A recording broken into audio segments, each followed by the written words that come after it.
Hey guys, I just wanted to do a video. I'm walking out in a field behind my grandparents, behind their house, and I wanted to show you this spot.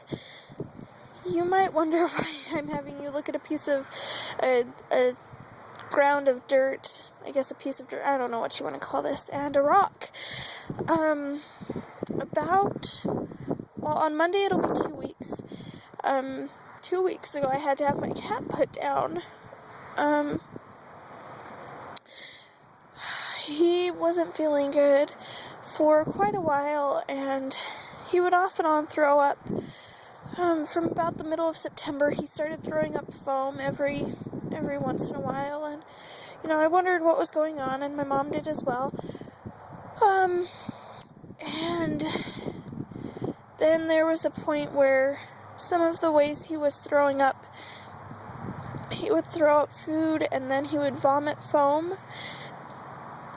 And he, about 2 weeks ago, he started feeling not good. He wasn't eating anything. He wouldn't drink. Anything that he did eat or drink, he would almost immediately throw up with foam following, so much to the point that he was pretty much starving himself because he couldn't do it. And there was a period for about 12 or 14 hours where all he did constantly was throw up foam, and I couldn't do anything for him because every time after that he would cry, and it sounded like he was saying, "Mom." I know he wasn't, but he would look at me like, "Help me." I couldn't do anything for him. And my mom and I were able to get him to the vet. It was a Monday morning, and we found out he had gallbladder and liver disease. The vet could tell just by looking at him that he had that. And she said she didn't know what else he had. She didn't know how much testing would have needed to be done. And even if we would have done the testing that was required, there would have been no guarantee that he would have responded, and she didn't know what else was wrong with him. And I had to make the tough choice to let him go, to have him be out of his pain and misery, and that was a hard decision. I knew it was coming because the morning before, it was Sunday morning, and he had just finished throwing up some more, and I just took him in my room and cuddled up with him, and he just cuddled there and laid. Didn't even hardly move. It was like he was hardly breathing, and I kind of knew that was coming. So I had already made the choice that if he needed to go and it was best for him, that I would let him go, because that's what he needed. And he was only 6 years old. He was kind of young. We got him in he was born in March of 2007, I believe. And he was, just the most friendly, outgoing cat. He was exactly like my personality, fun, bubbly, outgoing. He caused a little bit of trouble and mischief, and that's okay. If I can, I will insert a couple pictures of him because he was gorgeous. He was fun to play with. He was always so loving and caring and kind. And I've been really lonely and depressed lately and sad, and there have been a couple days where I've just wanted to cry, and I know I'm missing him, and I think I've got a lot of things going on right now in my life, and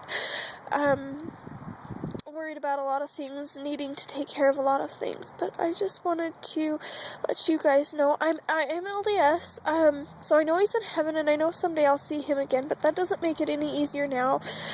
I know that if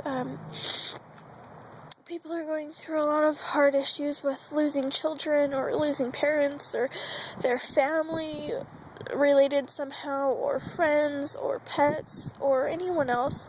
I know how hard it is, but I want to let you know there's hope out there. There's things that, if you don't know, that you should look into, because you'll see your loved ones again someday. Of that, I'm very certain. And the other thing I'm very certain of is that when our loved ones pass on,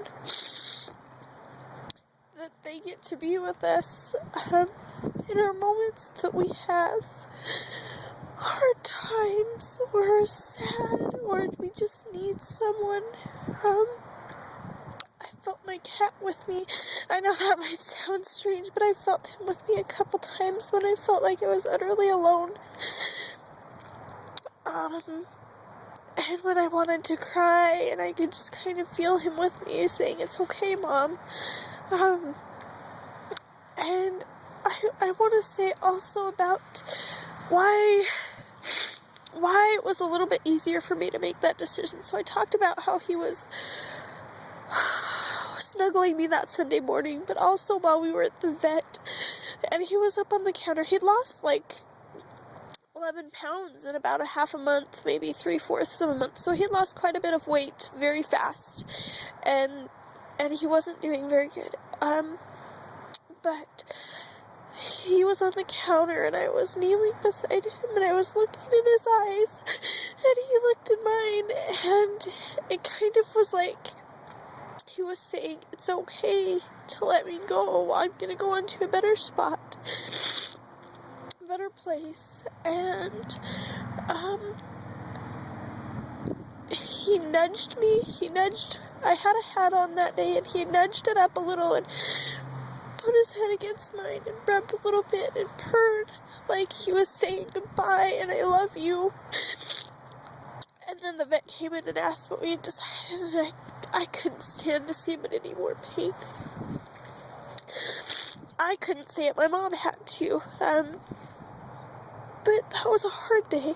But I just want to let you guys know, if you're going through a hard time with a family member, or a friend, or a pet, that the best thing is to do what's best for them. And it will get easier. I know it will. But I just wanted to let you guys know that I love you. If you need anything, please let me know. I'll do my best to help with whatever I can. I love you all, and I hope you have a good day. And remember to tell those that you love them, because don't assume that they know. That's one of the worst things, assuming that our loved ones know that we do love them. It's better to tell them and show them and let them know of that. And I hope you all have a great day. Bye.